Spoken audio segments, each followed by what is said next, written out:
The vets had run out of answers for our dying cat. They told us to make him comfortable and just prepare for the worst. But they didn't count on our new puppy. Our cat, Jasper, wasn't just a pet. He was the silent, steady heartbeat of our home. For 8 years, he was the first to greet us. The warm weight on our laps on movie nights, and the gentle purr that could fix just about anything. He was a creature of habit, and so full of life. So when he started to change, it was like watching a tragedy in slow motion. It started small, a skipped meal, a longer nap. We figured, okay, he's just getting older. But then, he started to go downhill, fast. His once healthy appetite just vanished. The food he used to beg for sat untouched. He got so thin, his fur lost its shine, and his bright eyes turned cloudy and distant. He stopped meeting us at the door. He stopped purring. He'd just find a quiet corner and fade, hour by hour. The silence he left was deafening. Our home, once filled with the little sounds of his life, felt empty and cold. We were drowning in helplessness, so we started a desperate tour of vet clinics.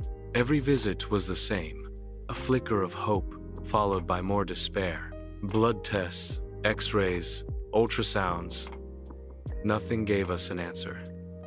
"We can't find anything specific," one vet said. "It seems to be systemic, but we don't know the cause," explained another. Finally, the last vet sat us down, her face full of sympathy. She explained that with no diagnosis and his refusal to eat, his body was shutting down. She used gentle phrases like quality of life and a difficult decision. She told us to take him home, keep him comfortable, and prepare for what was coming. We were broke and heartbroken. We had tried everything, and it wasn't enough.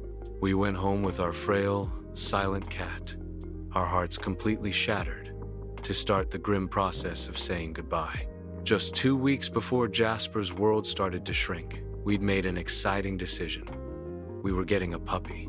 We had planned it for months, a deposit placed long ago for a goofy, floppy-eared golden retriever we'd already named Milo.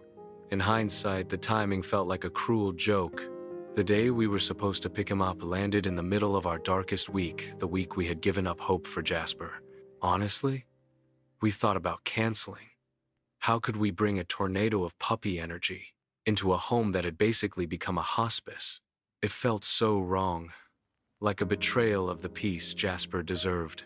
But the thought of that little life waiting for us was the only bright spot in our dark world. So, with heavy hearts, we brought Milo home.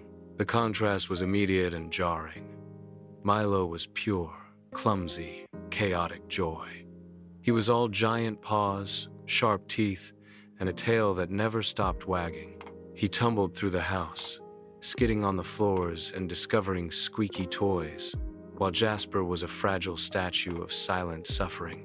Our biggest fear was that Milo would stress Jasper out even more. We set up gates and prepared to keep them separated, trying to manage 2 opposite worlds under one roof. We felt guilty and completely overwhelmed. We never imagined what would happen next. We never expected this little ball of fluff would be the one thing that could get through to our cat. From day one, Milo wasn't like any puppy we'd ever known. It was like he could sense the grief in the house. After his first wild tour of the place, he found Jasper curled into a tiny ball under a chair. We held our breath, ready to grab him. But Milo didn't bark or pounce. He just stopped, tilted his head, and slowly lay down a few feet away to watch. This became his routine. For the first few days, he just kept a quiet, respectful distance. He seemed to understand that Jasper's space was off limits. He'd bring a toy nearby, chew on it, but his body was always pointed toward the sick cat. For Jasper, who had started flinching from our touch, this was something he allowed. It was the first sign of acceptance he'd shown in weeks. By day 3, Milo got a little braver. He army crawled, inch by inch, until he was lying right next to Jasper. He didn't nudge him. He just offered his warmth, Then, the unbelievable happened. Milo started to gently lick the top of Jasper's head. It was a slow, rhythmic grooming. We just watched, mesmerized. And Jasper, who had been so stiff and withdrawn, leaned into the touch just a tiny bit. For us, it felt like an earthquake. This became their new normal. Milo appointed himself Jasper's personal nurse. He would lick his face clean, a job Jasper didn't have the energy for anymore. He would lie pressed against him for hours, like a living heating pad.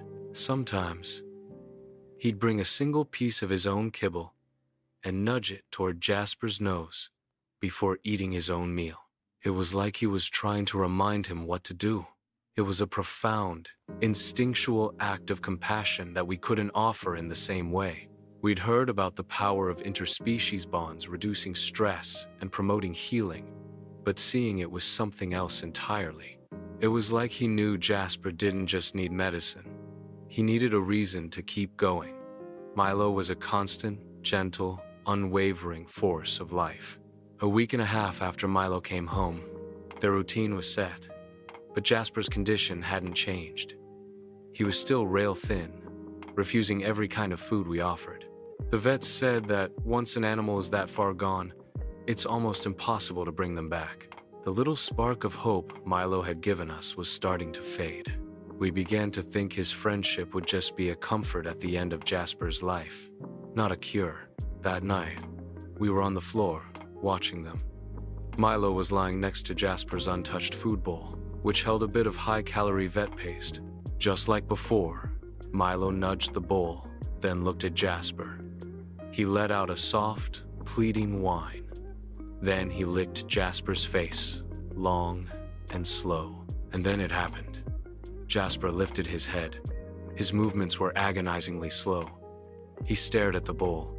He looked at Milo, who was watching him with total focus. And then he leaned forward and took a single, shaky lick of the paste. Everything stopped. We just stared, hands clamped over our mouths, trying not to sob. It wasn't a meal. It wasn't even a real bite, but it was everything. It was a choice to live. Jasper took another tiny lick, and then one more. After the third, he looked at Milo and let out the faintest, rustiest purr. That's when the dam broke.